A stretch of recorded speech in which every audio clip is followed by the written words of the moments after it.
Good morning, Orlando. I hope you had a wonderful and happy Halloween. This is Orlando's news, weather, and traffic here on News Radio 93.1 WFLA. Filling in for Bud, this is Yaffee. Yeah, you're filling in so Bud could take the grandkids out trick-or-treating without having to worry about going to bed early. Yeah, we'll have to find out how it went. Yeah, we will. Hey, I'm Deborah Roberts. Our top stories this morning: Trump stumps in Florida, and Google workers plan to walk out today. We'll have the details coming up in 1 minute. And we'll have the highlights of that Trump rally in Fort Myers coming up next. It is November 1st, right? High of 86.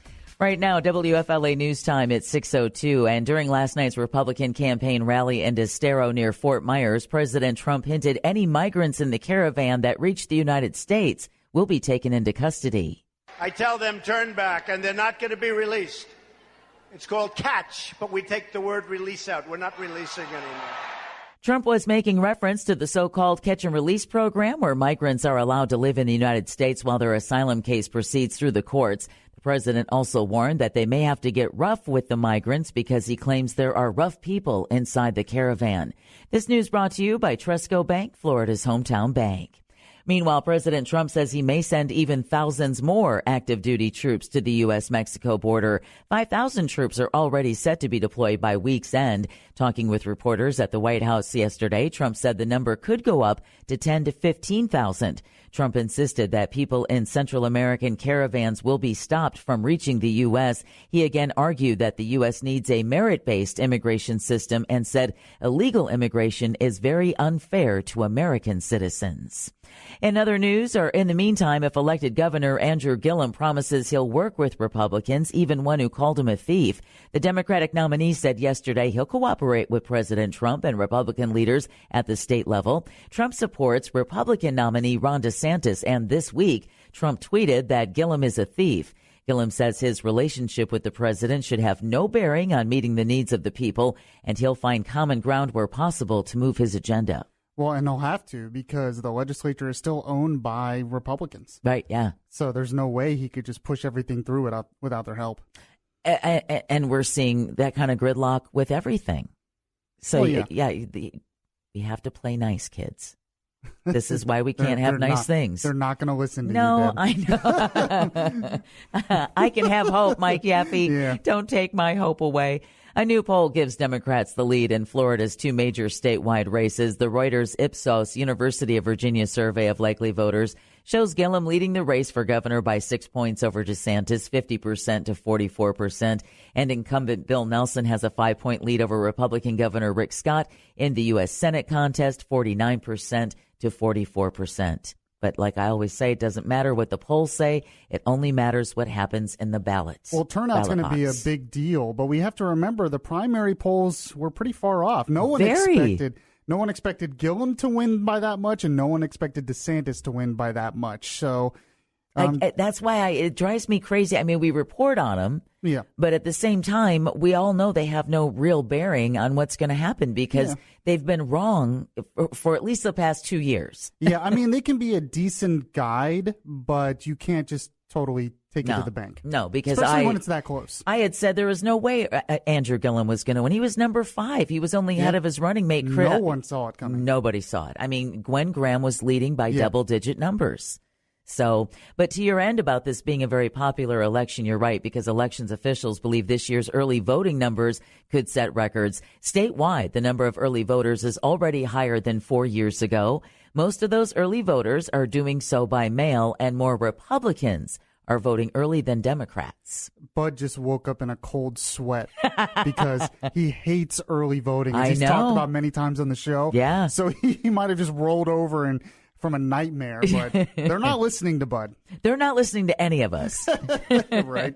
In other news, about 1,500 Google employees, most of them women, are planning to walk off their jobs today to protest the company's handling of sexual harassment allegations. Workers are upset that the company paid millions of dollars in exit packages to male executives who were accused of harassment and didn't disclose what they did. The walkout is expected to take place at almost 24 different offices around the world, but keep in mind 1,500 walking out while Google has about 94,000 employees.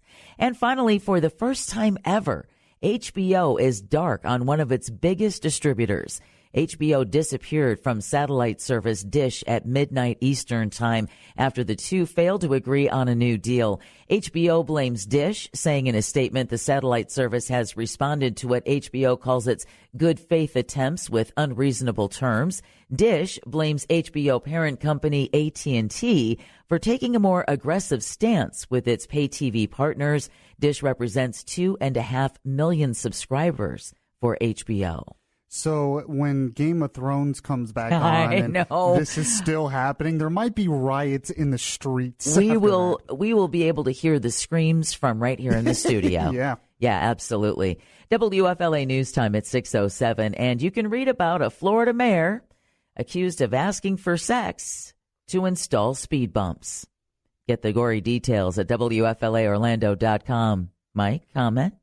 What do you want me to say to that nonsense? I just saw you shake your head and kind of like, I thought you may have had a comment. No. Yeah, Lantana. Shaking my head was the comment there. It's in Lantana in Palm Beach County, but you can get the other details of the story again at WFLAOrlando.com. The first hour of Good Morning Orlando with Mike Yaffee starts now. Use your smart speaker. Tell Google Home to play News Radio 93.1 WFLA. Yes, and this is Good Morning Orlando. I am Yaffee filling in for Bud. Bud will be back tomorrow. As Deb just mentioned a second ago, he wanted to take the day off because he wanted to spend last night with his grandkids for Halloween. Yeah, not having to do show prep and going to bed early. So this way he was able to, like you said, Mike, go out with the kids and trick-or-treat and then get jacked up on sugar just like they did. Oh, that should be fun tomorrow. Yeah. But either on a sugar high or off a sugar high from the day before. You have fun with that. Yeah, thanks for that. Speaking of fun, I know some of you listening might have went down to the Trump rally in Fort Myers. We're going to have the highlights from that next. We have Tom Benson producing today and Stephanie screening your calls at 407-916-5400. It is 6:08 here on Good Morning Orlando. And if you have any comments on Trump's take on the caravan or Trump's take last night at the rally, you can call 407-916-5400 or text to 23680 where standard message and data rates apply. So Trump held that major rally at the Hertz Arena in Fort Myers yesterday. It only lasted about an hour of just Trump speaking. So Trump spoke, and in between him speaking, he introduced Rick Scott, who spoke for just a few minutes, and he introduced Ron DeSantis, who just spoke for a few minutes. I have to admit, it seemed a little shorter than usual. Sometimes these rallies can go for 2 hours. Sometimes Trump himself can speak for almost 2 hours. This one was kind of quick, and a lot of the major networks, even Fox News, did not cover this live. I find that very interesting. I'm not sure if Trump is worried that he's going to lose this state. I still have a feeling that there's a good chance DeSantis and Rick Scott are both going to win. It's still hard for me to believe that the state of Florida would vote in someone as anti-business as Andrew Gillum. I mean, we are a pro-business, low-tax state. We have been for a long time. And the fact that Andrew Gillum, who's the most leftist candidate ever probably to run for the governor of the state of Florida, I don't know. I know the polls show him winning. Deb reported that earlier, but I don't think Andrew Gillum should be arrogant about this at all. But they held the rally last night.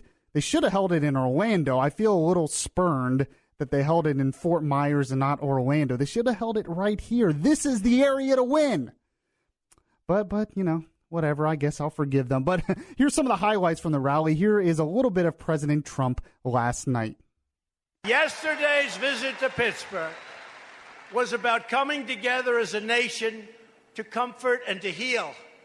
After this day of unity and togetherness, I came home and sadly turned on the news and watched as the far left media once again used tragedy to sow anger and division. But we're getting prepared for the caravan, folks. You don't have to worry about that. Getting prepared for the caravan. And they got a lot of rough people in those caravans. The Democrats want to continue giving automatic birthright citizenship to every child born to an illegal alien, even if they've been on our soil for only a matter of seconds. So, and by the way, I'm going to get to what he was talking about, birthright citizenship, in the next segment. Now, shortly after Trump started, he introduced Rick Scott, who said a few words. Here's a little bit of what Rick Scott had to say. So Hurricane Michael was horrible. About 30-mile wide, 150-mile-an-hour winds, 14-foot of storm surge. But guess what? People from all over this country came down here and took care of our citizens. They brought food, water, generators, tarps. They did everything to take care of our citizens. And you know what? They didn't say, oh, what party are you? No, they said, we're going to help every citizen in this state just like your president did. They did it. Everybody came down. We can do the exact same thing in Washington. We can bring this country together and make this country the place where all of us can be proud of. I found it very interesting, the tone he took when he spoke there. It was not partisan. It was more of a, we have to come together. We need to stop focusing on the partisan divisions. It was very interesting. I think that was done on purpose because he's trying to win Democrats over. He's also trying to win the Puerto Ricans over, a lot of them who were here from a hurricane before. And so the tone was very obvious there. I found that very interesting. But Ron DeSantis, who's running for governor, he had a different tone. He went right after Andrew Gillum. Here it is. And I'm the only guy that can credibly say I'm not under investigation for corruption by the FBI. As governor, I will protect our good economy, and that means we cannot raise taxes. We need to continue to recruit businesses here, and I believe Florida can boom like never before. Andrew Gillum wants to raise taxes by 40%. That will cost jobs, cost us business, stop the investment into Florida. We can't let that happen. I could not agree more. He's 100% right on that. I mean, Florida's economy is going well. Why we would vote in someone who really wants to fundamentally transform how the state of Florida works and how the economy works in Florida, I can't imagine.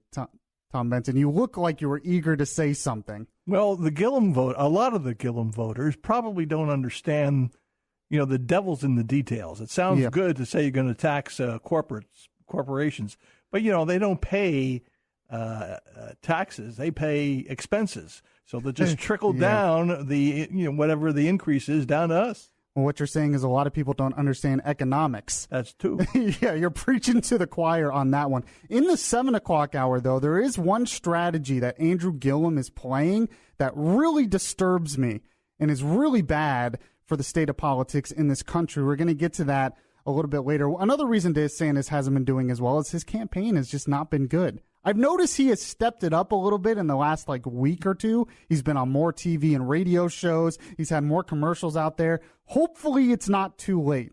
But it was smart to have Trump go down to Fort Myers and hold that rally because I agree with Bud.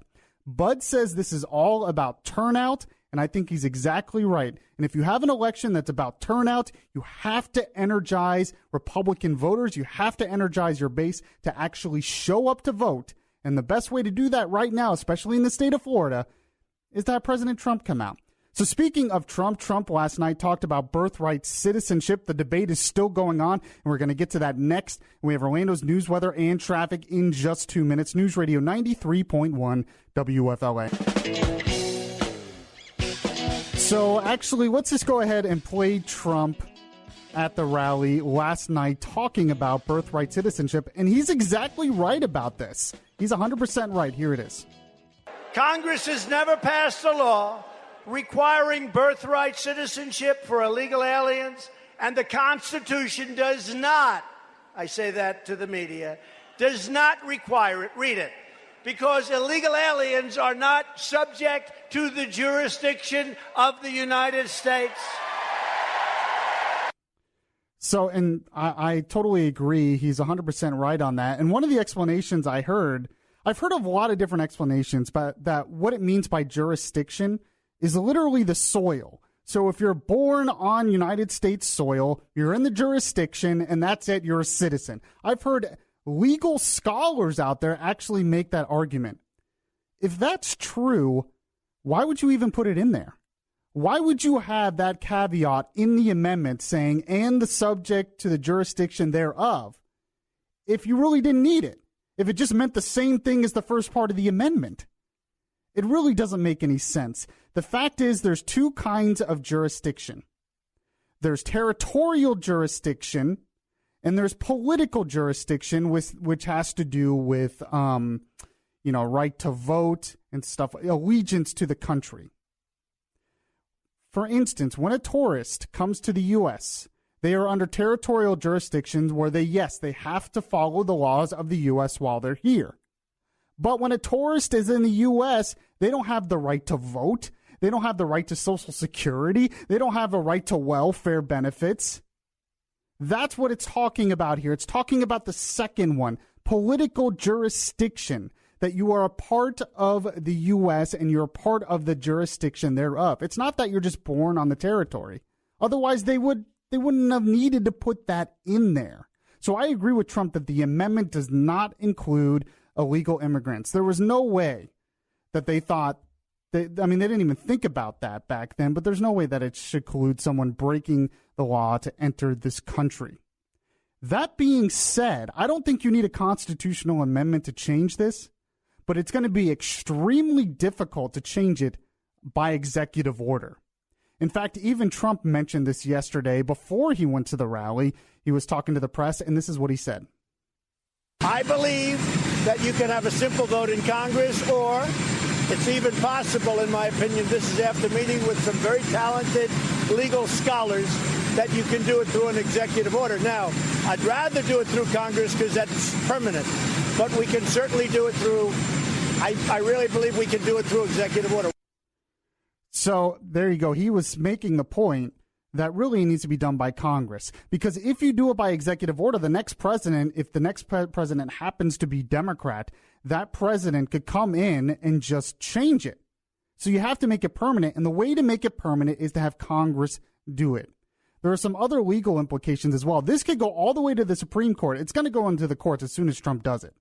This could go all the way to the Supreme Court. And there's a chance, there's a possibility that the Supreme Court could rule that he can't do this by executive order and not even address the idea of what the actual amendment says.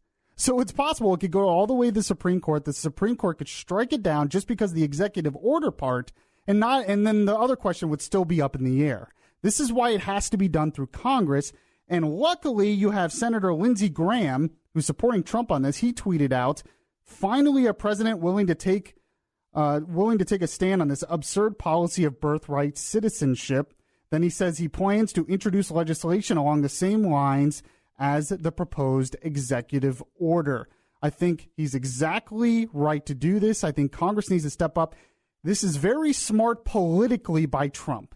Even if it gets struck down, it's smart politically by Trump because it puts the issue on the forefront again, and it also gets Congress to possibly act, which Lindsey Graham is already acting. So even if it gets struck down politically, it's a winner for Trump, and he was probably pretty smart to do it, even though I'm not sure legally it will work. Politically, it was definitely smart. All right, we have Deborah Roberts, who's going to come in at the bottom of the hour here in just a minute and update the latest news. She's going to talk more about that rally in Fort Myers with Trump.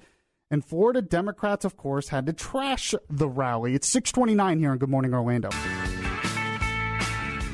So Trump has been traveling across the country trying to energize voters to go vote for Republicans, and he was in Florida last night. Deborah Roberts here with me. She's going to tell us the latest on that. And 10,000 people packed into the Hertz Arena in Estero near Fort Myers last night, Mike, heard President Trump rail against illegal immigration. Republicans want strong borders, no crime, no chaos, and no caravans. Democrats want open borders, and they want to invite caravan after caravan into our country, which brings crime upon crime. Just days away from the midterm election, Trump urged the GOP faithful to make sure they vote for Ron DeSantis for governor and Governor Rick Scott for the U.S. Senate. This news brought to you by Trusco Bank, Florida's hometown bank. Meanwhile, Democrats who serve on Florida's congressional delegation, like Orlando Congresswoman Val Demings, say there are a lot of bad things happening in America right now, and there's been a clear absence of leadership from Donald Trump. We're living in some scary times, and the absence of leadership makes it all the more scary. Tallahassee Congressman Al Lawson says the best way to respond to Donald Trump's rallies is to turn out more voters. A grand jury is indicting the Kentucky man accused of killing 2 black people in a shooting at a grocery store. Gregory Bush, who's white, is charged with 2 counts of murder and 1 of attempted murder for the attack last week at a Jeffersontown Kroger store. Prosecutors say Bush didn't know the victims and even shot one of them from behind without provocation or warning. Bush was confronted by an armed citizen in the store's parking lot. At one point, Bush reportedly said, quote, "Whites don't kill whites," end quote. Meanwhile, the man accused of killing 11 people in a Pittsburgh synagogue will be arraigned today. Robert Bowers is now charged with 44 criminal counts, up from 29. A new federal indictment includes charges for religious hate crimes, firearms, and causing injury to police officers. And finally, a Red Sox fan is facing charges for allegedly throwing a can of beer during the World Series championship parade. There were multiple beers thrown, including one that damaged the championship trophy and another hit manager Alex Cora.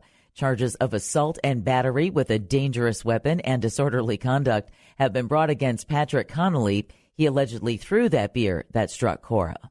And you can get these stories and more at WFLAOrlando.com. The first hour of Good Morning Orlando with Yaffee continues now with Gina Cervetti and the Bloomberg Business Report.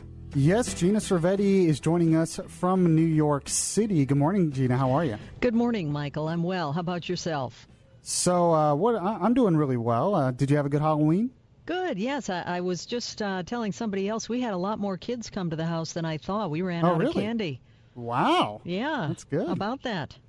So, no candy left for me. Okay. All right. Sorry. So what do the stock futures look like today? Well, the stock futures actually look pretty good this morning, Michael. After an ugly month of October went out on a high note, right now we've got the Dow futures signaling more gains as we kick off November. They're up about 135 points. As we said, not a good month of October. The U.S. equity market lost just over 7%. For the month. It was the worst in years. The Bloomberg Orlando Index did rise 1% yesterday, with gains in line with what we saw in the broader market. For all of October, it was down about 8.2%. All right, and what are investors watching out for this week? Well, we have earnings in focus still. Some big companies are reporting today. We hear from Starbucks, Kraft Heinz, Weight Watchers, Apple. We're watching for economic reports today. We get job cut announcements and jobless claims, consumer comfort, construction spending, manufacturing activity, and a look at the latest auto sales numbers. So we all know about the problems with Sears. They're hanging by a thread, but they're still around and they're still doing things for Christmas. What else are they up to? Yeah, well, Sears may be in bankruptcy, but they are still decking the halls for the holidays, even as the 125-year-old retailer continues to search for a loan to avoid liquidation. It's stocking the shelves with even more products than in previous holiday seasons. This is a bid to entice customers who might not even realize Sears is still open for business. A banner on the Sears and Kmart websites reads, "We're open to serve you." All right, and there's new research that examines the trade-off between higher pay and more perks or benefits. What does that research say? Would you give up your pay for some perks, or at least some of it? Academic researchers and those from Rand Corporation looked at this trade-off, and what they found is that Americans are willing to give up substantial earnings in exchange for other benefits. Switching from a job with the worst mix of non-wage factors, let's say no paid time off, heavy physical work, to the best mix was viewed as equivalent to an overall wage hike of 56%. Oh, wow. Some of the other things they looked at here, setting one's own schedule was seen as equivalent to a 9% pay bump. And working by yourself versus a team was viewed as an 8.4% raise. So it seems like a lot of people would rather do their work on their own than teaming up with others. That does. I do like the sound of that. I really can't do that here, though. No. Some jobs, it's almost impossible. Yeah, I still have to be here at 4 o'clock in the morning. All right. All right, Gina, thank you so much. We'll talk to you again tomorrow. All right, take care. So I want to take a call here real quick on the birthright citizenship. Let's go to Joe in Titusville. Joe, what's up? Good morning. I don't think you're completely right. The problem with the 14th Amendment is it's sort of vaguely written, not because you don't have jurisdiction. If an illegal alien comes into the United States, he can be arrested and held indefinitely. Yeah, I know. I addressed that. But go ahead. The jurisdictional problem isn't the issue. The issue is it's vaguely written. That's why there's an issue with it. And it will be overturned because of the vagueness of it, because it was written at a time when we were looking for more people to come to the United States to populate it. Well, you're exactly right. At the time, the idea of illegal immigration, like we think of it now, did not exist. But there were other types of immigrants that they did not want to become citizens, like, from foreign enemies or stuff like that. And that's why they added the jurisdiction, because they didn't want it to just include everyone. Right, but the thing is that's the problem with the 14th Amendment is the jurisdictional problem, because really, there are like federal lands overseas where we have a base. We have jurisdiction there. Well, yeah. That's why the allegiance question is important. That's why I said it's political jurisdiction, because when someone overseas is born, I appreciate your call. When someone overseas is born by two American citizens, they are still under the jurisdiction of the U.S. That's why this is important. It's not just territorial jurisdiction. That would make no sense.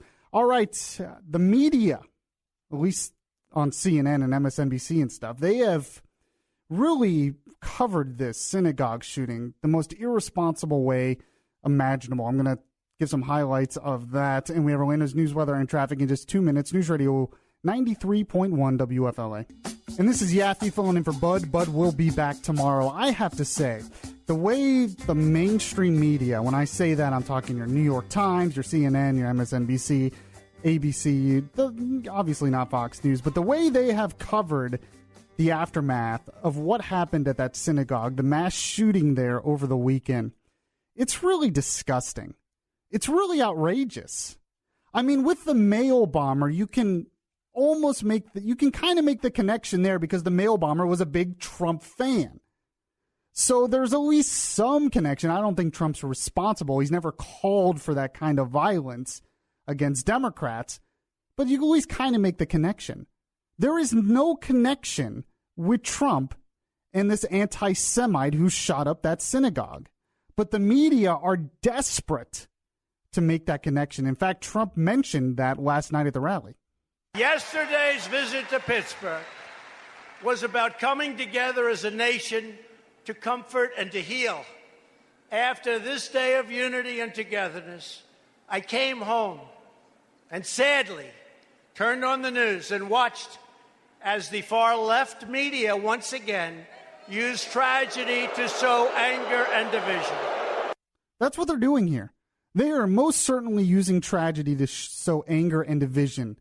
This guy who shot the synagogue, he didn't even like Trump.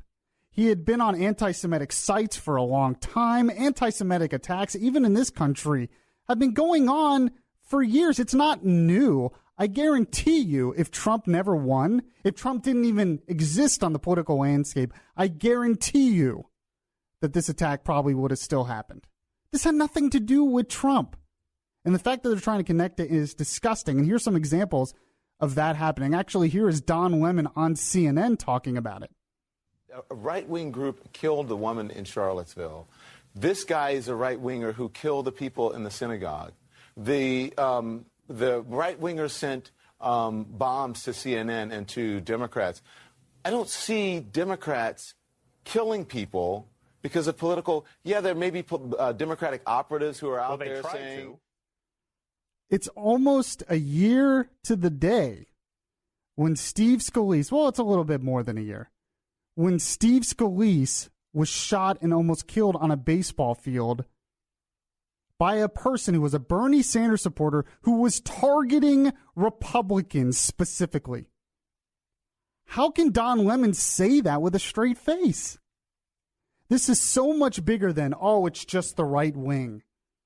No, it's something deeper going on in this country.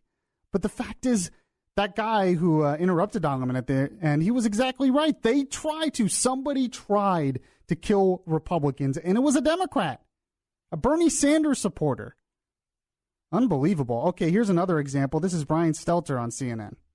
I sure hope some of those Fox hosts, some of those commentators take a moment, take a minute to think about their role in this environment. Hopefully there's some soul searching right now in the wake of this massacre. Brian, do you have a fever right now? I mean, what are you thinking? What are you thinking? They like ratings. They like winning the ratings war. That's what this is about. Oh, it's all about ratings. They don't care if people die. They just want to get ratings. Of course, the likes of Don Lemon, Anderson Cooper, Cuomo, Brian Stelter, they're not going to do soul searching within themselves because they're sowing a lot of the division too. Like Trump said, no, it's not. They're not going to do any soul searching. It's only the right. It's only Republicans. It's only Fox News. Don't let them fool you. CNN wants the ratings just as much as anybody else. Of course, they talk about Trump constantly, and they do it because Trump is a ratings winner. Of course. And then here's another one. This was the most outrageous one. This is Steve Schmidt, who is the so-called Republican, one of the so-called Republicans who shows up on MSNBC every now and then. This is what he said about it. Abetted by Mark Levin and Rush Limbaugh and Breitbart and Newsbusters and Judicial Watch and all the rest of them have blood on their hands for the incitements that they have made that have triggered and radicalized these crazy people.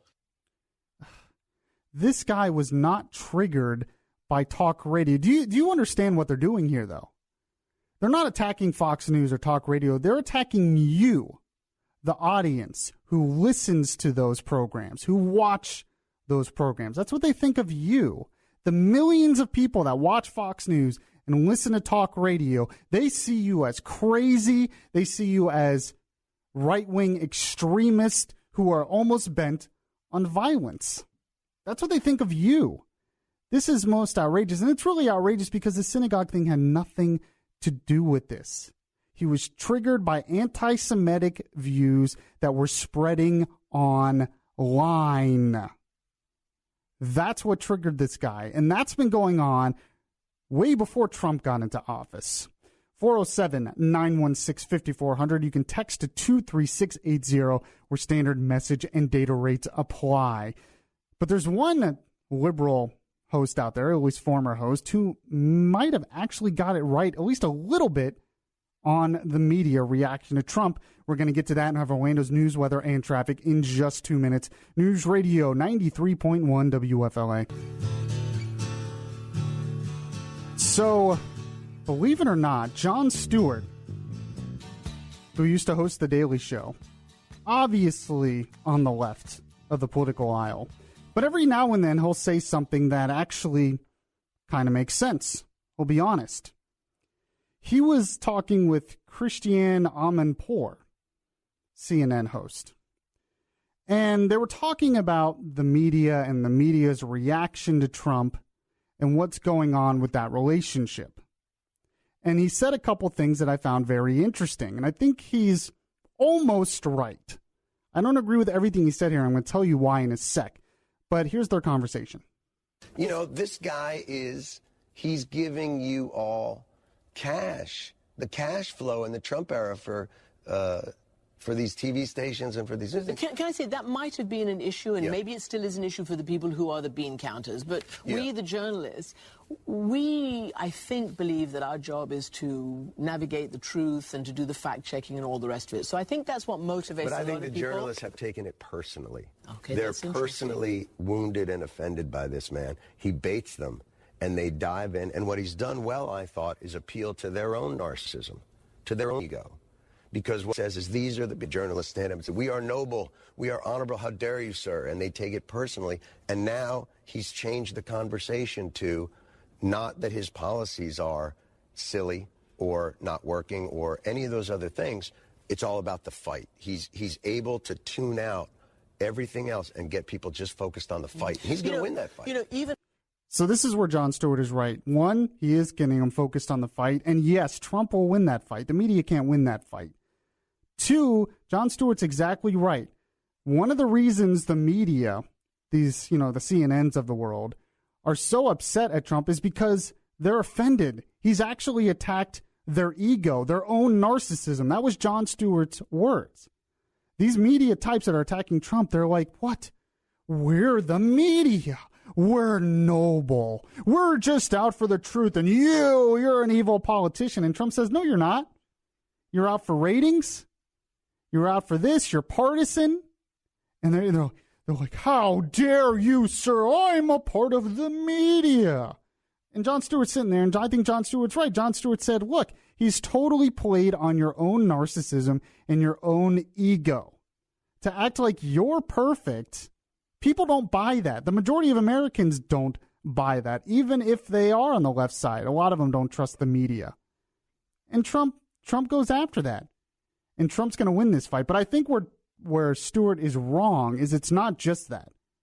I think a lot of these people are just partisan. They want the Democrats to win, and they want Republicans and conservatives to lose.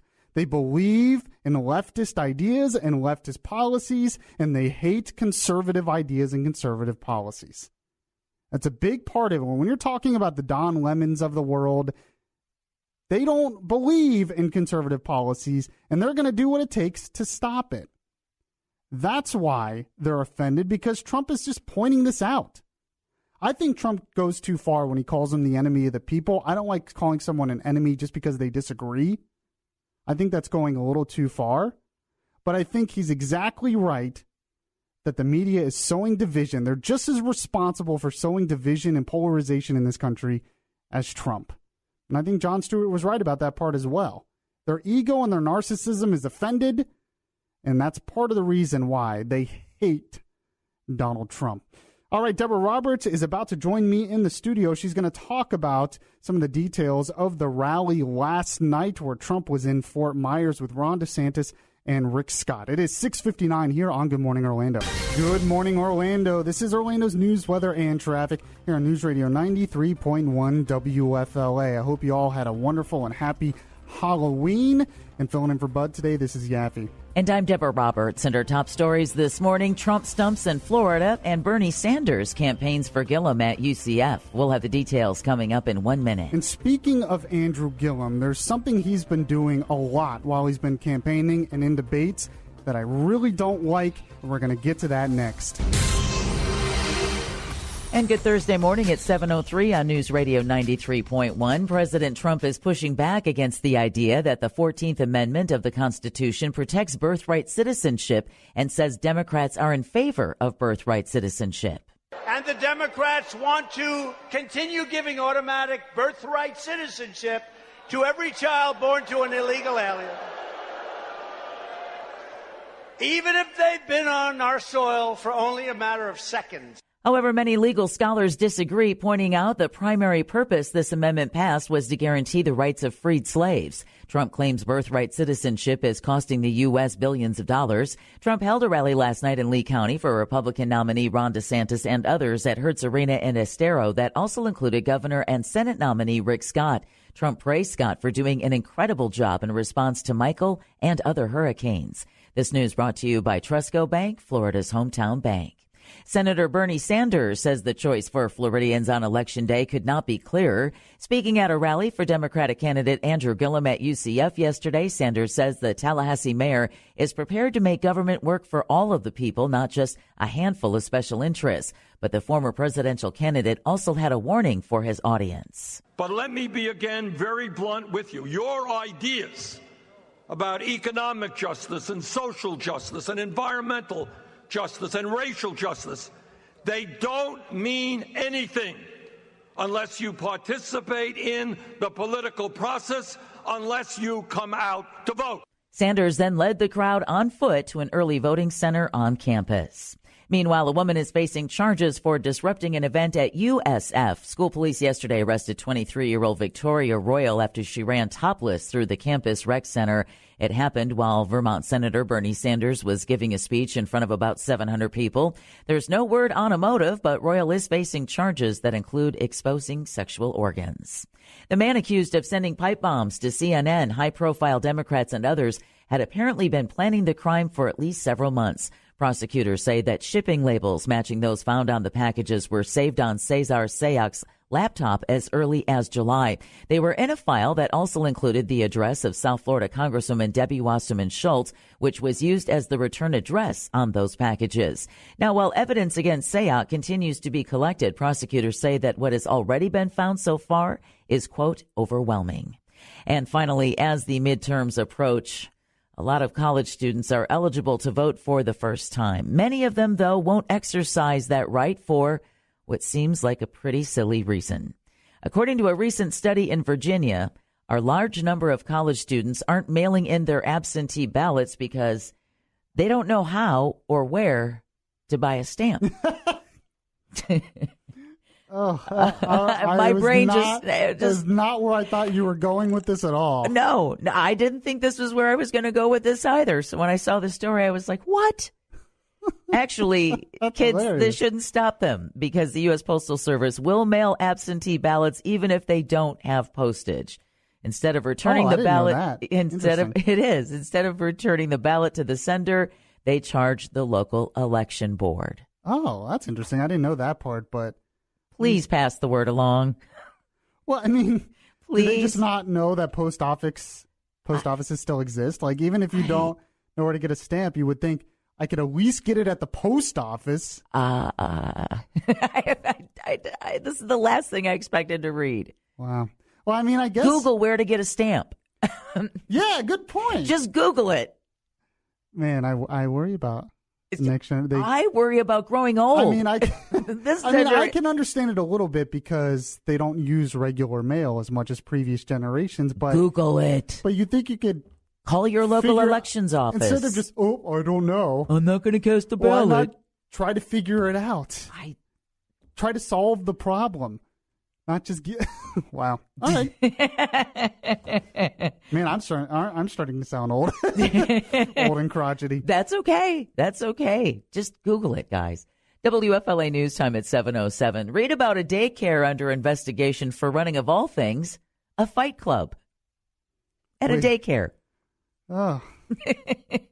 Okay. You can see that story for yourself at WFLAOrlando.com. The second hour of Good Morning Orlando with Yaffee starts now. Use your smart speaker. Say, Alexa, play News Radio 93.1. And this is Yaffee filling in for Bud. Bud will be back tomorrow. We have Tom Benson producing and Stephanie screening your calls at 407-916-5400. So I have to talk about something. I actually posted it on Facebook earlier this week, but I wanted to bring it up on the show today because it really bothers me what's going on with this Gillum campaign. I really don't like one thing that he is constantly doing, and it's really not good for the future of politics, and it's really not good for the future of race relations in this country. We're going to get to that next. We also have a chance, or you have a chance, I don't, but you have a chance to win $1,000 with your Make Your Wallet Great Again texting contest right in just a second. You want to listen for that keyword, text that keyword to 200-200, and you could be into some cash and make that wallet a little bit thicker. We have that in Orlando's news, weather, and traffic in just 2 minutes. News Radio 93.1 WFLA. So I just cannot believe, I guess I should believe it, but I have never seen a candidate play the race card as much as Andrew Gillum has in this campaign. Almost any time he is criticized for corruption or anything else, some of his socialist programs, he comes back with the defensive, you're just trying to stereotype me because I'm black. He has done this over and over again. And it's really disgusting because it's not good for the future of politics in this state, in this country. We cannot move forward from racial problems in this country if you are never allowed to criticize someone because they're black. How does that make sense? You can't tell me that DeSantis would not go after corruption on the Democrat side if that person was white. They would do it no matter what because it's a political winner. There's ads going all over the country that go after the other side's corruption. I've seen ads against Rick Scott because they say he's corrupt or something. And Rick Scott is as white as it gets. So to say it's a racial thing, I just don't buy it. But Andrew Gillum constantly plays this race card. Here's the first example. This is him talking about it during one of the debates. Did you pay to stay in the villa in Costa Rica? Where are the receipts? You have not proven that you paid for anything, and that's the problem. So here's the direct answer. I don't take free trips from anybody. I'm a hardworking person. I know that may not fit your description of what you think people like me do, but I worked hard for everything that I've gotten in my life, and I don't need anybody handing me anything for free. So that might not just fit your description of what people like me do. DeSantis hasn't even brought race into this campaign. It's all been Gillum. But here is Andrew Gillum. Then he put out a video on his social media basically saying the same thing. Here it is. The Republicans obviously want to distract, want to suggest. All along throughout this trail, they've wanted people of the state to believe that somehow I'm haven't deserved what I've gotten. I'm unethical, participating in illegal and illicit activity. I mean, you name it. The goal is obviously to use my candidacy as a way to reinforce, frankly, stereotypes about black men. Constantly saying this. You just cannot tell me any candidate's going to go after corruption of the other side. Of course they are. It's obvious politics. It happens all the time, every election. It's nothing to do with the color of his skin.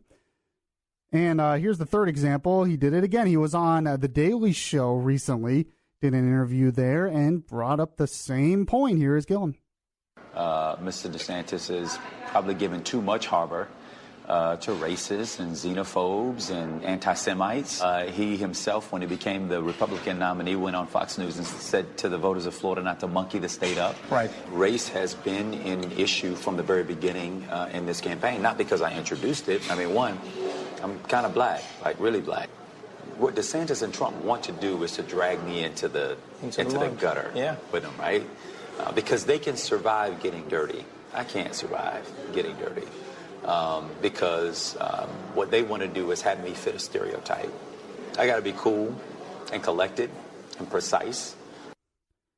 For one, DeSantis did not introduce race into this. The whole monkey it up thing, it was obvious an expression, nothing to do with his race. If you just listen to the context of it, he was actually complimenting Gillum in that right before that. But then he says, once again, they're just trying to have me fit a stereotype. This is a common defensive. There's two reasons why Gillum is doing this. One, he is trying to gin up votes from minorities. This is what Obama's campaign strategy when he was running for president was to get different groups, minorities, low-income young people who usually don't vote in high numbers to show up to vote. Obama was very successful at that. That's what Gillum is trying to do. That's one of the reasons he's doing this. The other reason, which is really interesting, yesterday it broke from Project Veritas. That's the James O'Keefe outfit that exposes a lot of different things the left is doing. They have video that they released talking to a Gillum campaign staffer. This is one thing that staffer said. He said, Florida is effed up. It's a cracker state. And one way you have to win is you have to appeal to white guilt. They're trying to appeal to white guilt. This is all a political strategy, but it's disgusting. It's disgusting because you can't move forward in this country on race relations if every time someone criticizes you as a candidate, you say it's because of the color of my skin. There's no evidence of that here. Gillum is the one who is constantly introducing this into the campaign, not DeSantis.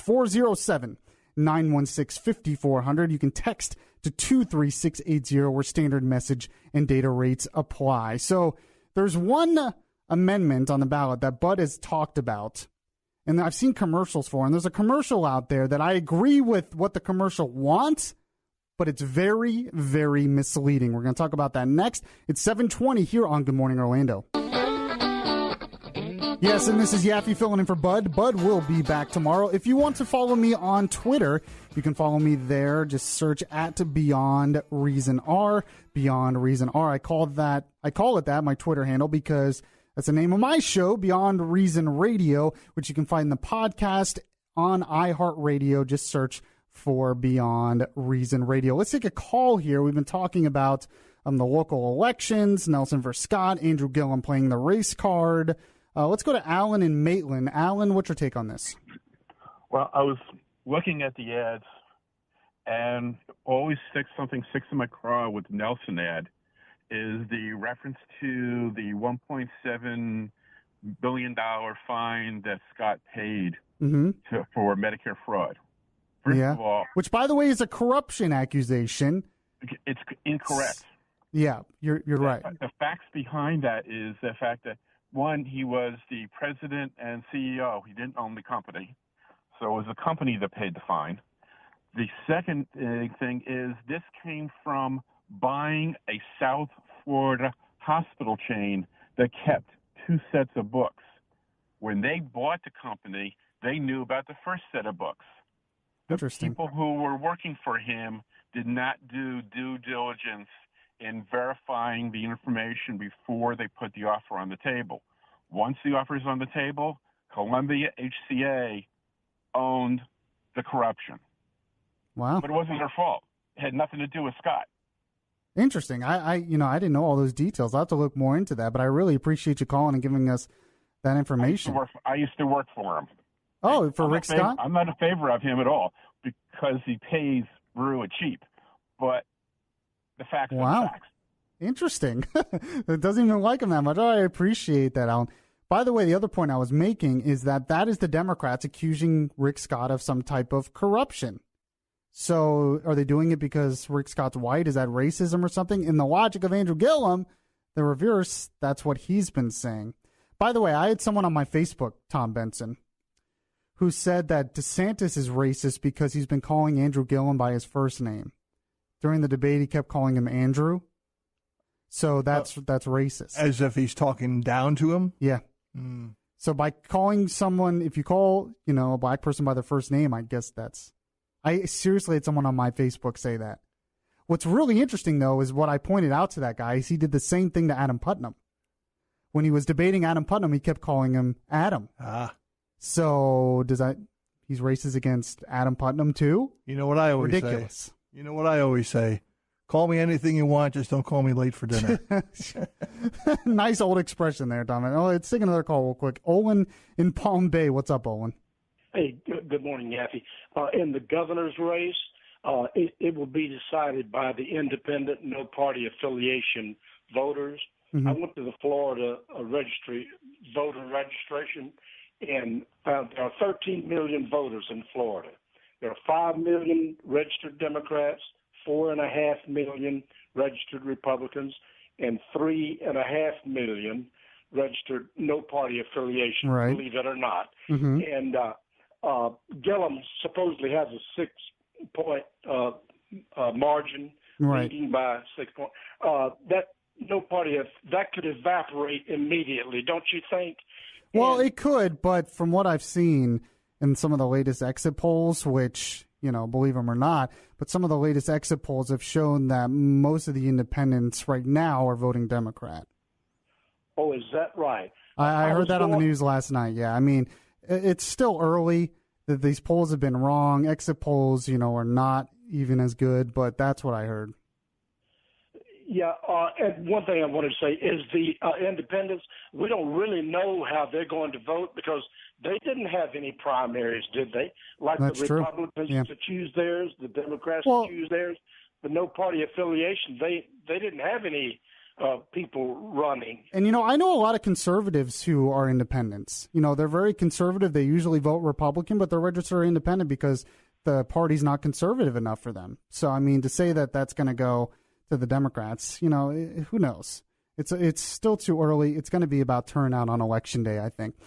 Deborah Roberts is coming into the studio right now. She has the latest news for us. She's going to talk about that Trump rally that happened in Fort Myers.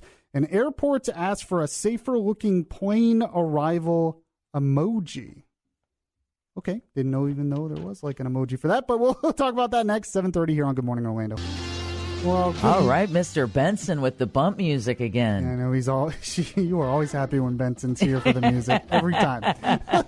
Because he's throwing it way back on a Thursday. Yeah. So, Deb, good morning. Good morning, Mike. How was your Halloween? It was sparse, sadly. Despite not Halloween, trick-or-treaters? We had 6.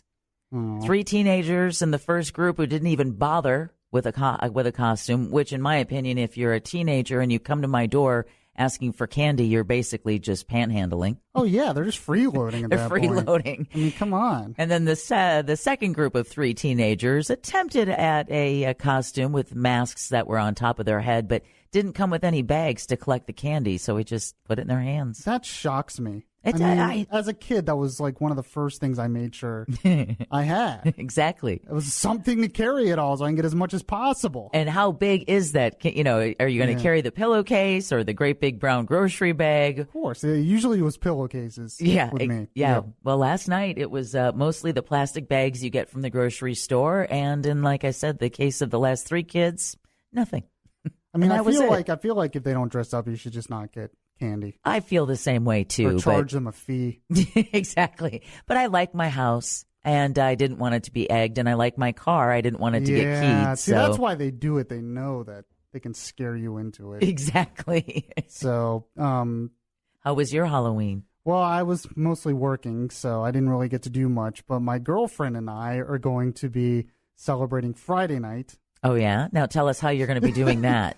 I know nobody cares about this, but we are going. Oh no, this is cute. It's adorbs. She's gonna make me a monster mac and cheese, which is she found noodles that are in the shape of like cats. Okay. And then somehow you make the cheese green. Okay. And probably food coloring. Yeah, and it looks monster mac and cheese, and and we're gonna watch like B horror movies, like really dumb, corny horror movies. And stop it over there. You stop it first. She dressed up as a crazy cat lady yesterday. It's getting so sweet in here. I just have a new cavity. So we're like a corny old couple already. Oh, that's awesome. That is awesome. I hope you and Steffi have a great time. We will. I just got to figure out what movie to watch. So let's get to the important stuff. What's the latest news? Well, you had talked about this earlier, Mike, but President Trump is blasting the news media for coverage of his trip to Pittsburgh. Trump tweeted yesterday that he and First Lady Melania Trump were treated nicely 3 days after a gunman fatally shot 11 people in a Pittsburgh synagogue. He said there was a small protest that was staged far away. And during last night's Republican campaign rally in Estero near Fort Myers, Trump accused the mainstream media of using the tragedy to slam him. Yesterday's visit to Pittsburgh was about coming together as a nation to comfort and to heal. I came home and sadly turned on the news and watched as the far left media once again used tragedy to sow anger and division.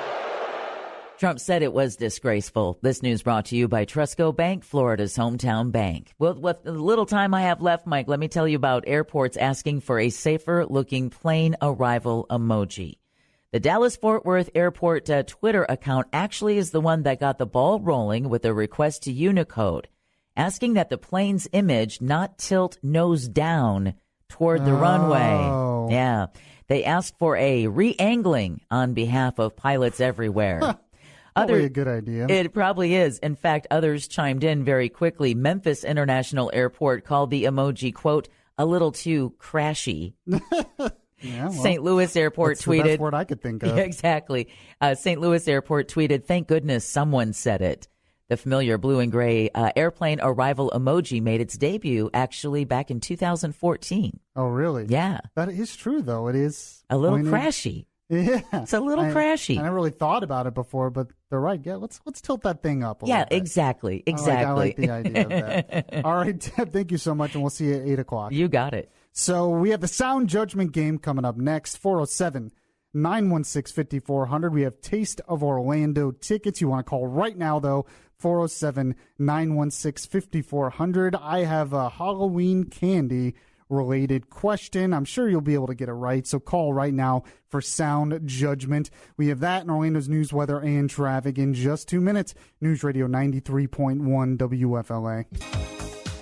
And this is Yaffee filling in for Bud, but it is time for some fun and games. We have the Sound Judgment question for a great prize. It's a Halloween candy related question. I'll get to that in just a sec, but we have Stephanie who's going to tell us what you can win. Yes, so today we have a great pair of tickets to Taste of Orlando at Waterford Lakes on Saturday, November 10th. This all-day family-friendly food festival Features delectable taste of the city with live entertainment, a kids zone, a man cave, and much more. Tickets are on sale now. Visit WFLAOrlando.com, keyword events for more info. All right, so yesterday was Halloween, and that meant getting a lot of candy. But Reese's, the company Reese's Peanut Butter Cups, they did something very interesting in the state of New York. What they did is they would put up candy converter machines where you would put in your candy you didn't want, and out would come Reese's. I'm going to play an audio of a news story talking about that, but I want you to use your sound judgment and tell me, according to a survey done by CandyStore.com, what was the most popular Halloween candy in Florida?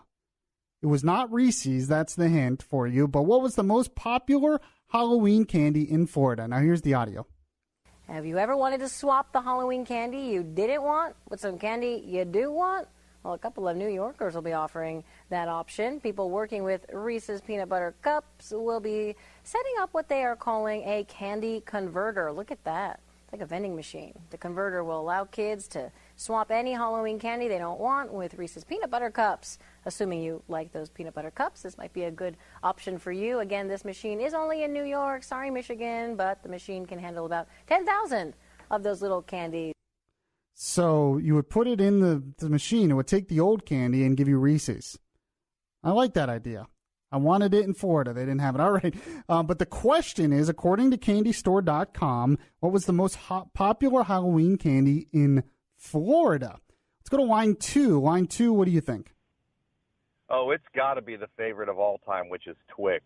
No, that is not right. No, it's not right. The crowd got a little excited. Apparently our crowd wants Twix. But no, Twix is a good answer, but no, not in Florida. Let's go to line 4. Line 4, what do you think? What about Snickers? Snickers, right. Exactly right. All right. All right. So we've been talking about candy, but we also talked about those Taste of Orlando tickets. So you'll get some food as well, some good food at the Taste of Orlando thing. Did you just take a guess? Absolutely, yes, I did. Now, what is your favorite candy? I actually like peanut butter cups. Reese's? Yeah, that's good. I don't know what I like peanut butter stuff too, but I think I'd have to go the peanut butter Snickers. I don't know if you ever had those. Those are good. Those are so good. The little squares. Oh, all right. I got them really excited about it. What's your name? Where are you calling from today? I'm Darren, calling from Orlando. Barron calling from Orlando. Well, I'm going to put you on a hold, and Steph's going to tell you how you can get those tickets, all right? Thank you. All right, congratulations on that. So, Tom Benson, I know you can't really eat too much candy these days, but what is your favorite candy? Whatever I have in my mouth at the moment, but I would have to go along with... You're not picky when it comes to the candy. No, Snickers and Reese's are good. Yeah, no doubt about that. The traditional ones. Yeah. So, yeah, we were talking about, before the show, I was talking with the newsroom about trick-or-treaters, how there didn't seem as many. And there were trick-or-treaters who would show up without a bag or something. They would show up with their hands. Wow. Like, what? Yeah. What is wrong with kids these days? They don't know. They don't know how to do it. They don't know. I saw a meme out there, though, that had someone on the meme, they put out a gumball machine in their front yard. So you'd have to pay $0.25 to get the candy. I thought that was great. Yeah. Years ago when I was a kid, I lived in a small town, and there was a mansion. And all the kids, me and my buddies decided, let's go to the mansion. We'll probably make out like a bandit. Knock on the door. A butler answers. Believe it or not, doesn't even look at our costumes and hands us a 1-cent piece of candy. Oh, and that lame. was it. That was it. Lame. Go on your way, young man. Oh, we don't give our good candy to the ruffians out there. That's right. Oh, man. Did you have any trick-or-treaters last night, though? I was here working. Oh, that's right. You were here. I was here, too. Don't know. All right, we have the Rush Morning Update in Orlando's news, weather, and traffic in just 2 minutes. News Radio 93.1 WFLA. So, Rush, during the morning update there, he was talking about the birthright citizenship thing. I have an idea to get the left on board with stopping it, Tom Benson. Oh, really? Yes. And that would be... I mean, the left, they love Europe, right? Every policy, they're like, well, all these other nations in Europe do it that way. Yeah. Well, it turns out most nations, I think all the nations in Europe got rid of birthright citizenship. Well. So why don't we be like Europe for once? Yes. The liberals, they love Europe. They're always like, oh, look what Europe's doing. We want to be like them. Well, they don't have birthright citizenship, so why don't we be like them for once? Well, for the one time, as a conservative, I'll get on board and we can be like Europe. Let me check with Bernie on that. Yeah, he's been very silent on that. So the other day, I'm watching TV, and I'm minding my own business, watching Hulu, and this commercial comes on. I think it was an IKEA commercial. And you know what they were talking about? Christmas. Oh, boy, already. I'm not ready, Tom Benson. I'm not ready. It's too early. So then I'm talking to Steph during the break and saying, what'd you do for Halloween? And what were you doing last night for Halloween? I was putting up my Christmas trees as the kids were coming to the door with, So the kids are there for Halloween. And you're putting up your Christmas trees. Did you finish putting up your Christmas trees? I tried to. No, we don't need you stop that, Tom Benson. I do love some Mannheim Steamroller, but it's too early. It's never too early. Didn't you already put up like one of them even before this? My bedroom tree. When did you put that up? A little over a week ago. I'm surprised you're not one of these year-rounders that just has it up all year. I'm not that crazy. But it's November 1st. It's like the holiday season now. So have you been watching like the Hallmark Channel every day? Oh my God, I've been watching that for like 2 months. I know it. Oh, you're one of those. Oh, don't judge. Did you watch it during July when they had their Christmas in July? I don't think I did then. No. It's sad that I even knew they had that, isn't it? Yeah, I think you're watching. You lying. My mom loves that channel. I am terrible to watch those kind of movies with because I make fun of them as they're going on. Well, I used to. So but some corny. of them are actually really good. But a lot of them, they're pretty cheesy. So if you go to Stephanie's house ever, it's like a Christmas winter wonderland already. Do you have like candy cane? Where's my candy cane? At least I should have that. Oh, I'll get that. Don't worry. I'm working on it. Ooh. So will you really bring us candy canes? Yeah, why not? Sweet. Okay, I forgive you. All right, we have Deborah Roberts who's coming in at the top of the hour. She's going to tell us the latest one with Trump was in Florida yesterday doing a campaign rally for Ron DeSantis and Rick Scott. Both Ron DeSantis and Rick Scott spoke at that rally, so Deborah Roberts will have the latest on that. It is 7:59 here on Good Morning Orlando. Good morning, Orlando. I hope you had a wonderful and happy Halloween, maybe even spooky or scary yesterday. This is Orlando's news, weather, and traffic here on News Radio 93.1 WFLA. Filling in for Bud, this is Yaffee. Yeah, filling in because he went out trick-or-treating with the grandkids last night. Which is a little scary, too. I would have been scared myself. I'm Deborah Roberts, and our top stories this morning. Trump stumps in Florida, and red tide lingers off the Gulf Coast and is killing manatees. We'll have the details coming up in 1 minute. So a lot of the polls are showing that most voters right now are concerned about health care. What is the state of health care? What are the Republicans doing? I'm going to talk with Phil Kerpen, who is with AmericanCommitment.org. He's an expert on this. We're going to get to that this half hour. And good Thursday morning or Friday Eve. It's 8:03 on News Radio 93.1. During last night's Republican campaign rally in Estero near Fort Myers, President Trump hinted any migrants in the caravan that reached the United States will be taken into custody. I tell them turn back and they're not going to be released. It's called catch, but we take the word release out. We're not releasing anymore. Trump was making reference to the so-called catch and release program where migrants are allowed to live in the United States while their asylum case proceeds through the courts. The president also warned that they may have to get rough with the migrants because he claims there are rough people inside the caravan. This news brought to you by Trustco Bank, Florida's hometown bank. Mike, to your end, getting ready to talk about the state of health care in America right now. With an expert comes news that Americans can buy health insurance from the Obamacare marketplaces starting today.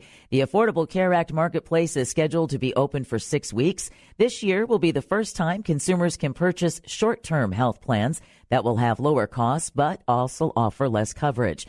Republicans back that plan to help lower costs, but Democrats warn that many people will discover too late many conditions are not covered and they'll have to pay out of their own pocket for some basic health services. A dangerous storm system is bringing severe weather to 10 states from Louisiana to New York. Tornado and flood watches are in effect in places from New Orleans and Jackson, Mississippi up to Nashville and even as far north as Buffalo. Heavy rain is expected in the Ohio Valley today, bringing the threat of floods.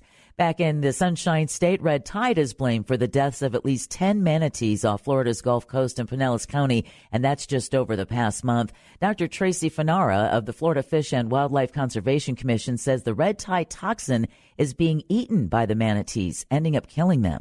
The toxin accumulates in something called epiphytes, which are attached to seagrass. And when the manatee eat the seagrass, the toxin can accumulate within the manatee and eventually cause death. The algae bloom has persisted for over a year, and it's showing no signs of going away anytime soon.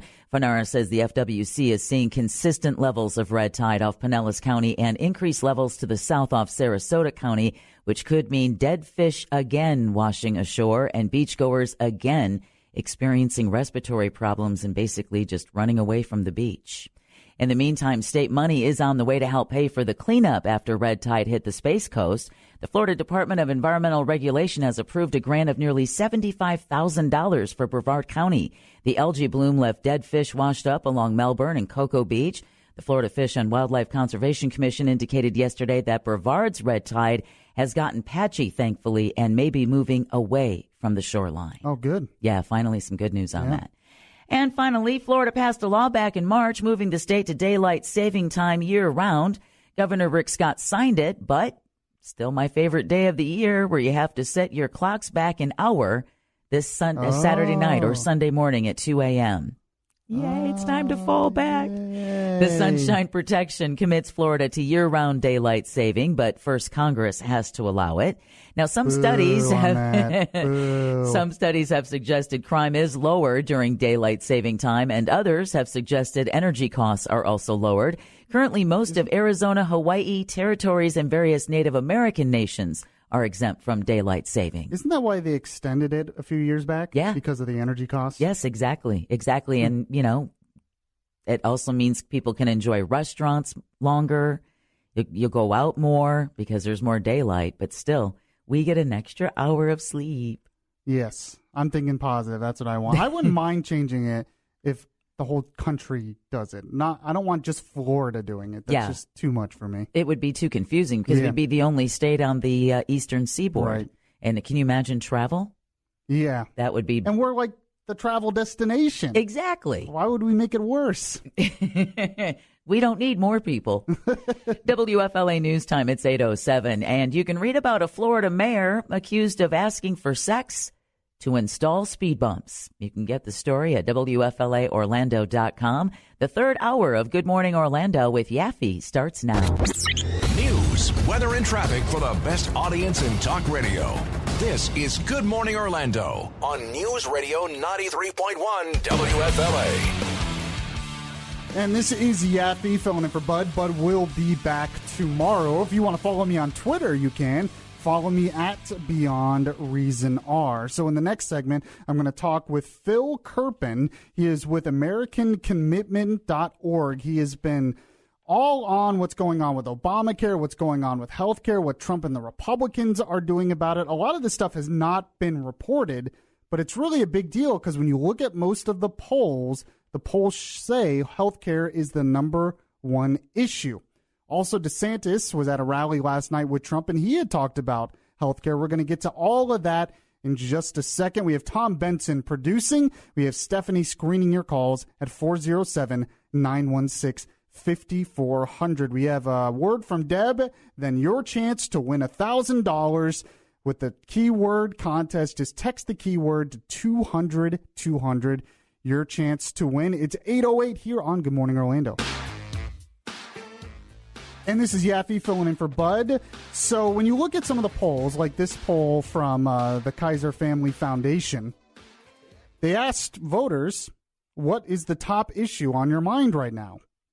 According to this, 71% of them for the midterm elections said healthcare. Said healthcare was very important to them.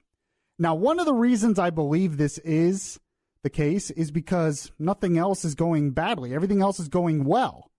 So, of course, healthcare is going to be pushed up to the top issue because foreign policy, nothing major is going on. The economy's going really well. So if other stuff's going well, the one thing that can be pushed up is healthcare. So that's one reason why. But another reason is because healthcare costs have gone up in the past few years. Well, I wanted to bring on an expert who has been talking about this a lot, Phil Kerpen, who is a political commentator. He's with AmericanCommitment.org. He's written some op-eds on this. And Phil, I really appreciate you coming on the show today. My pleasure. So before I get started with you, I wanted to play a cut here from Ron DeSantis at the Florida rally last night. He had talked about the fact that Andrew Gillum and Bernie Sanders are pushing Medicare for all. This is what Ron DeSantis said. We will protect your health care. Andrew Gillum is hanging out with Bernie Sanders. And what they want to do, they call it Medicare for all, but if you read the fine print, every senior loses Medicare or Medicare Advantage under their plan. They get dumped on a single-payer government system. If you get insurance through your business, that is taken away from you by force, and you are thrown onto a single-payer government plan. Government has no right to take away the health care benefits that you're earning. You deserve to keep it. So Democrats were blasting him over comments like that, but Phil, is he right about that? Oh, 100%. I mean, that's, we've got an increasingly large number of Democrats that are just outright saying we want a totally government-run system. And if you look at the Bernie Sanders bill, which has been embraced by a lot of other Democrats, it expressly terminates Medicare and Medicare Advantage.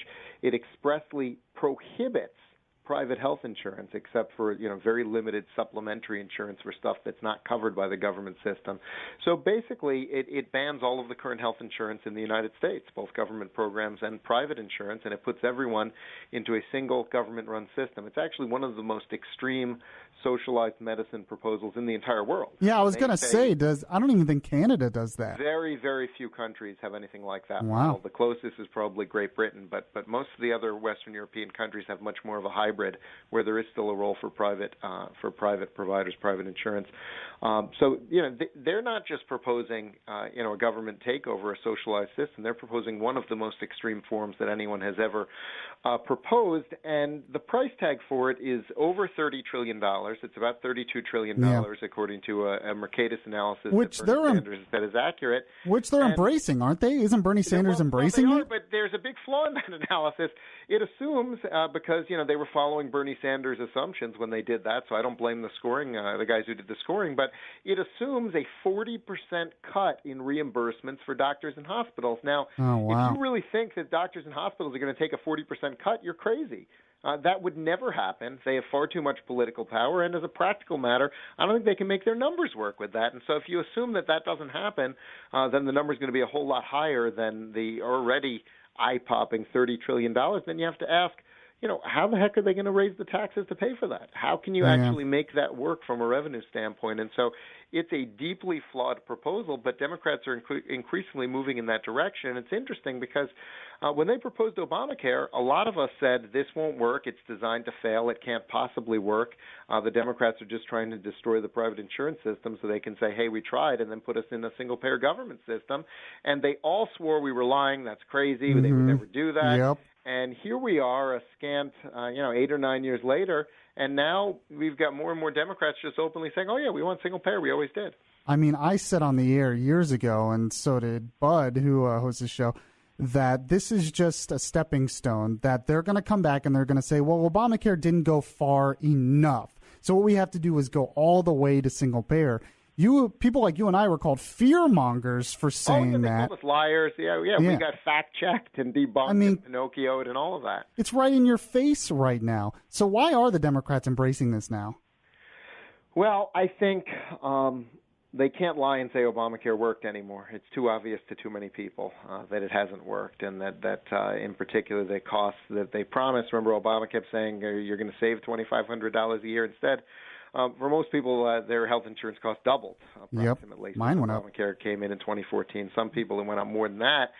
And, they can't really say, hey, what we told you failed. We need more market choice, more competition, because that goes against everything they believe in. So what they have to do is they have to say, well, we didn't go far enough. Now we're ready to just say, hey, we gave the private insurance system one last try, even though, of course, it wasn't really that private because it was heavily regulated and mandated and so forth. I know, that's what always amazes me. They say something like, oh, well, the privatized system isn't working. And it's like, we haven't had a truly private system for decades in this country.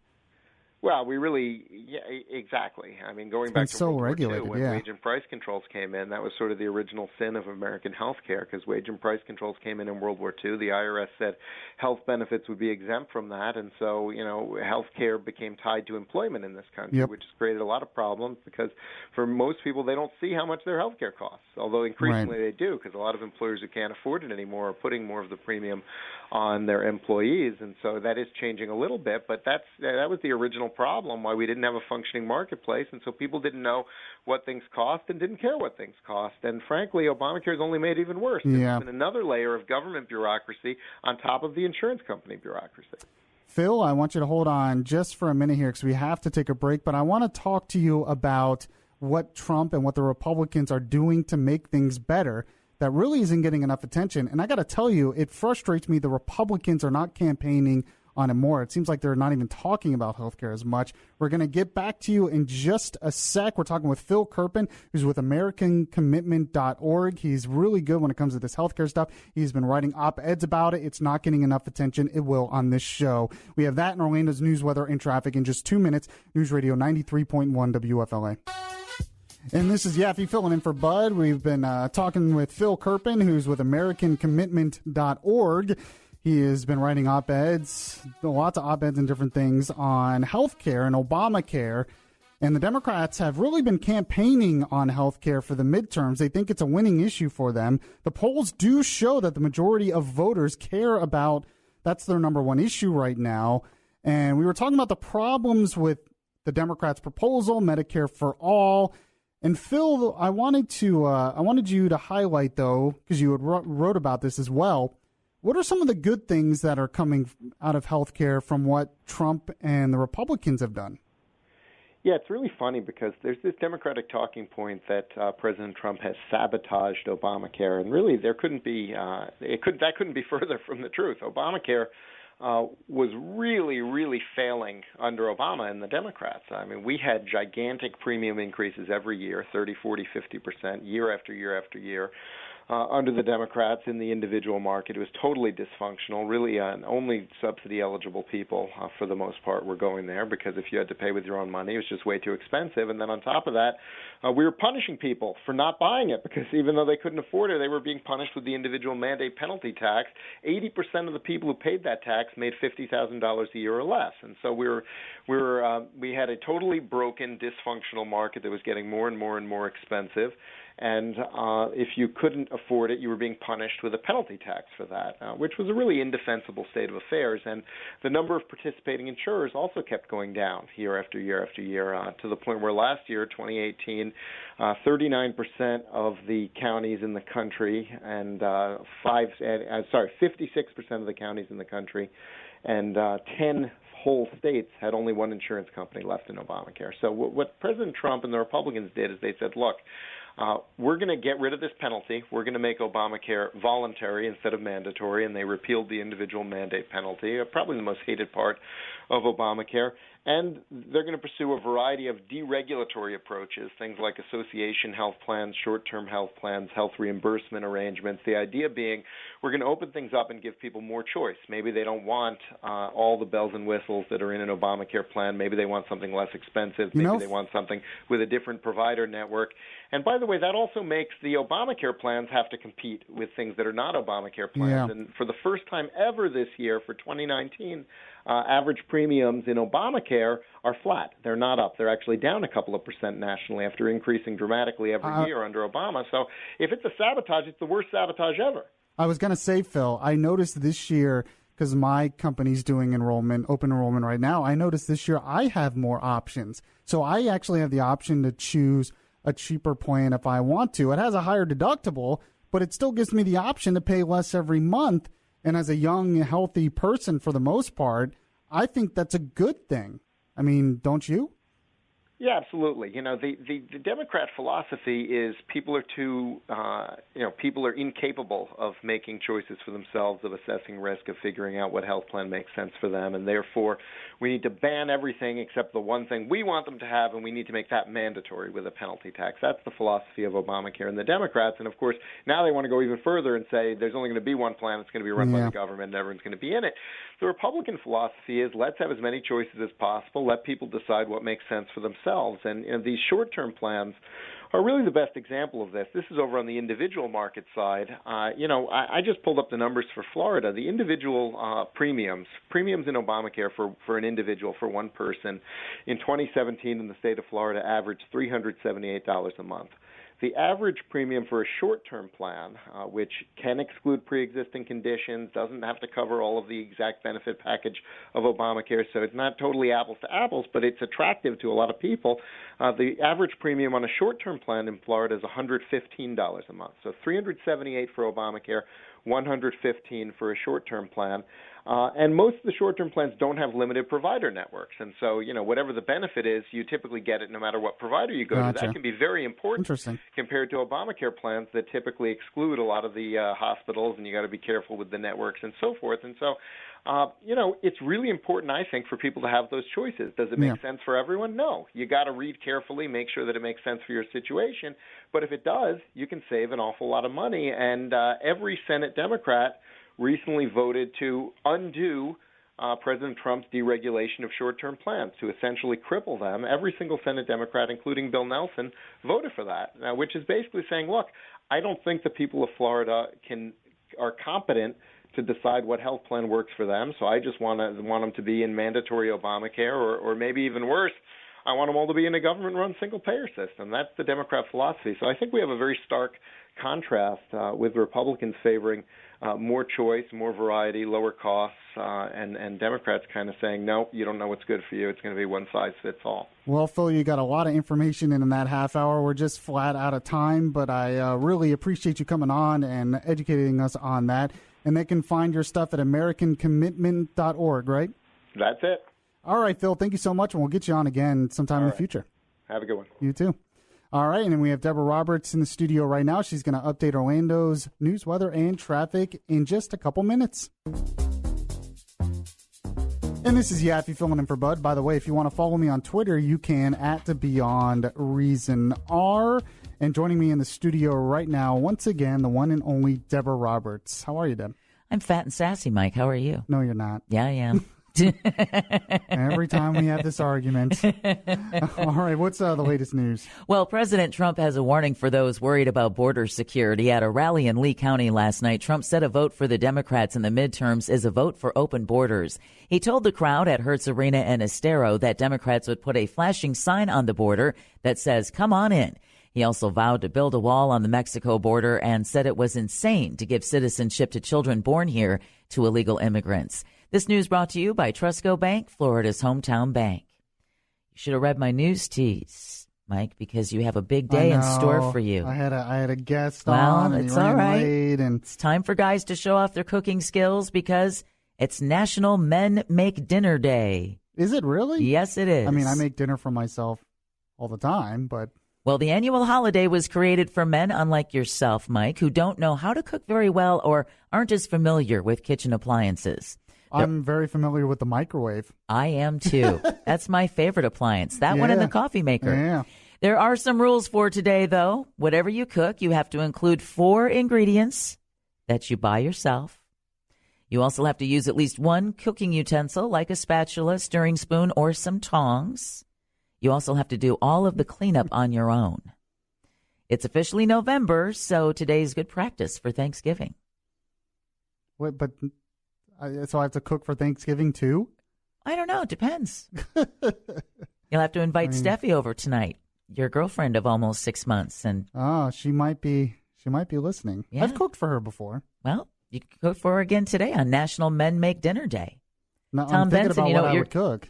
See, but you've got to buy 4 ingredients that you buy for yourself. All right. What about Benson? What are you going to cook for the wife? My specialty, And that is? Boiled hot dogs. Well, there's two. That's water and hot dogs. You need to buy 4 ingredients. So I guess he's going to count the mustard, the ketchup, the buns, and the relish. There you go. There you go. And the water. And the water. Okay. Yeah. That's great. It's complicated. And you have to use... He has to use tongs. You have to use tongs to get the hot dogs out. There you go. Got to clean the pan when you're done. Well, okay, yeah. I mean, that's just rinsing it out, but... I knew this was going to be a struggle. Well, here's another option for dinner. Talk about fresh out of the oven. A pizza delivery truck is in the works to bake your order on the way to your home. Ooh. Yeah. Plano, Texas-based Pizza Hut and Toyota teamed up to make a truck that bakes pizza while it's being delivered. The Tundra Pie Pro is a zero-emissions truck with a pizza-making operation in the truck bed. A robot takes the pizza out of a fridge in the truck and puts it into an oven. After the order is placed, it takes about 7 minutes for the pizza to be ready. But don't expect the Pie Pro in front of your house just yet. The pizza chain is still testing out prototypes before it hits the road. Interesting. I feel like it'll be a novelty thing, but it won't completely take over. I don't know. Yeah, because how do they come up with all the individual toppings that you order on your pizza? Yeah, that's true. Are they pre-made pizzas? The robots are taking over. They are. Know. Exactly. Once they have control of our pizza, they have control of us. That's it. Exactly. All right, Deb. Thank you so much. You're welcome. It's always good doing the show with you. You too. Love it when you fill in. And it was funny this morning when off mic, when Tom Benson was weighing in on what he thought Bud Hedinger dressed up as for Halloween while he took his grandkids out trick-or-treating last night. I thought it was a pretty good idea. If he hasn't done it before, I think Bud Hedinger should just dress up as Bud Hedinger. Well, yeah. They already know who he is. Exactly. Go out with your station shirt on and a microphone in your hand. Done. Halloween costume taken care of. I should have dressed up as Bud. Yeah, you should have. I can't do the anchor hair. He's got the anchor hair down. I don't think I could pull that off. I think you could pull off anchor hair. To remember that. All right, Deb, thank you so much. You're welcome, Mike. So we have Dr. K with the weekly house call. He is coming up next with the latest news in health and medicine. A lot of interesting stuff there we're going to get to. We have Orlando's news, weather, and traffic in just 2 minutes. News Radio 93.1. Here on Good Morning Orlando, we care about your health and well-being. After all, without you, who would listen to the show? That's why each Thursday at this time, we welcome our own doctor, Ken Kronhaus. Yes, it is Thursday around 8:40 or so, and that means we're going to talk with Dr. Ken Kronhaus from Lake Cardiology, who has the latest news in health and medicine. And Dr. K, how are you this morning? Great to be with you, Michael. So you have a lot of interesting stuff for us today. The first story you have is that loneliness pushes up dementia risk by about 40%. That's a stunning number to me. Yes, loneliness, it increases a person's risk of dementia by 40%. Michael, this is out of the Journals of Gerontology this week. This is a study of 12,000 Americans aged 50 or older for 10 years. Loneliness is a feeling that you do not fit in or you do not belong with the people around you. All right, and you have a story here on newer shingles vaccines that are far more effective. Big news out of the British Medical Journal this week. Anyone who has recovered from chickenpox may develop shingles. Shingles are herpes zoster. It's caused by reactivation of the chickenpox virus. That's the varicella zoster virus, and is mainly contracted by people age 50 and older. Amazingly, almost 1 out of every 3 people in America will develop shingles sometime in their lifetime. The news this week, Michael, is that the newer shingles vaccine called Shingrix is far more successful in preventing the infection compared with the older vaccine, Zostavax. The CDC recommends that healthy adults 50 and older get 2 doses of this new vaccine, Shingrix. 2 doses of Shingrix is more than 90% effective at preventing shingles and post-herpetic neuralgia, the most common complication from shingles. Zostavax, which is given in just 1 dose, reduces the risk of developing shingles by only 51%. So a big difference. Everyone 50 or older, talk to your doctor.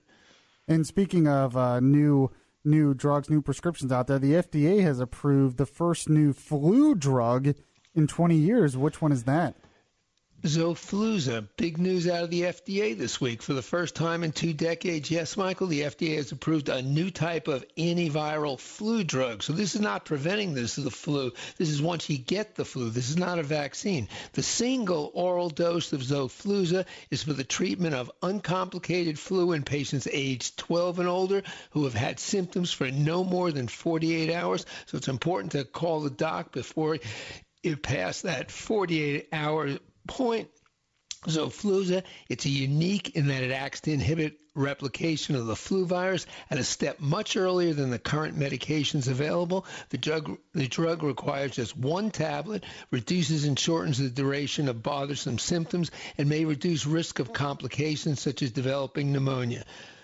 So a lot of women who read this next story will probably agree it's a good idea. You have a study here that says take at least a year between pregnancies. Some good guidance for our women listeners. This is out of JAMA Internal Medicine this week. Women should wait a year or more between having babies to reduce health risks to themselves and their infants. There are increased risks to both mother and infant when pregnancies are closely spaced, including for women older than 35, Michael. All right, in this next story, you have new evidence that weed, may harm the teen brain. I mean, this seems kind of like a no-brainer to me, but I mean, I've never smoked the stuff, so maybe that's why. Well, tell us about this story. This is an actual study. It was published this week in the Journal of Clinical Psychiatry. They found that teens who stop smoking pot can think and learn better afterward, even if they are only light users. Most of this improvement happens rather quickly within the first week after quitting. The conclusion from this study is that these results show that kids need to be kept from using pot. All right, and so we've been talking with Dr. K, his weekly house call. It's Dr. Ken Cronhouse from Lake Cardiology. If you want to contact Lake Cardiology, you can at 352-735-1400. And Dr. K, I really appreciate you coming on the show with us this morning. Be well, Michael. All right, and we have Orlando's news, weather, and traffic in just 2 minutes. News Radio 93.1 WFLA. And this is Yaffee filling in for Bud. If you want, you can follow me on Twitter at BeyondReasonR. So I'm actually going to talk about something now that I disagree with Bud on. So Bud had a chance to mention this before. I know Tom Benson has a shocked look on his face in the control room. He had mentioned this before. Bud wants to vote yes on Amendment 3. Now, if you don't know what Amendment 3 is, you don't remember, it ensures that Florida voters shall have the exclusive right to decide whether to authorize casino gambling in the state of Florida. I am voting no on this because mainly I don't think this is something that should be a constitutional amendment. The only one that I feel like should be a constitutional amendment is 4, which gives felons the right to vote. I think that is a constitutional issue. I don't think this is a constitutional issue, so I'm voting no on all the amendments except 1. And I'm with those out there. There are some out there who are calling for abolishing the CRC, which came up with a lot of these amendments. I'm totally for that as well, the one that meets every 20 years. But there's an ad going around on Amendment 3, which I agree with what the ad wants. The ad is also saying to vote no. But this ad that's been on TV and everywhere else is incredibly misleading on this whole thing. So I was going to play it for you and see what you think. Here it is. Schools give our kids a brighter future, but that could vanish under Florida's Amendment 3. Amendment 3 is written to fool you, but what it will do is clear. It would stop new casinos costing over $200 million in new tax revenue dedicated for our schools. It could remove existing slot machines, costing schools another $250 million in funding. Amendment 3 is anti-schools and anti-Florida. Don't be fooled. Choose me, not 3. So they're saying that Amendment 3 is anti-schools. And then they do the ultimate trick. They have a little kid at the end of the ad that says, choose me, not 3. Like you would lose all this funding if you don't vote, if you vote yes on Amendment 3. Here's what Amendment 3 says. This amendment ensures that Florida voters shall have the exclusive right to decide whether to authorize casino gambling in the state of Florida. This amendment requires a vote by citizens initiative pursuant to Article 11, Section 3, in order for casino gambling to be authorized under Florida. This section amends the article, yada, yada, yada. What does any of that have to do with schools? Is there anything in that has to do with schools? No. No, there's not. The only reason they're coming up with that in that ad is because they're saying that if you legalize gambling, it would maybe have in the future extra money that could be going toward schools. But that's not for certain. Nobody knows how much extra money there would be. Nobody knows how all this would be budgeted yet. And it really has nothing to do with schools. And if you vote, and if we don't vote for casino gambling, nothing would change. Things would stay the same.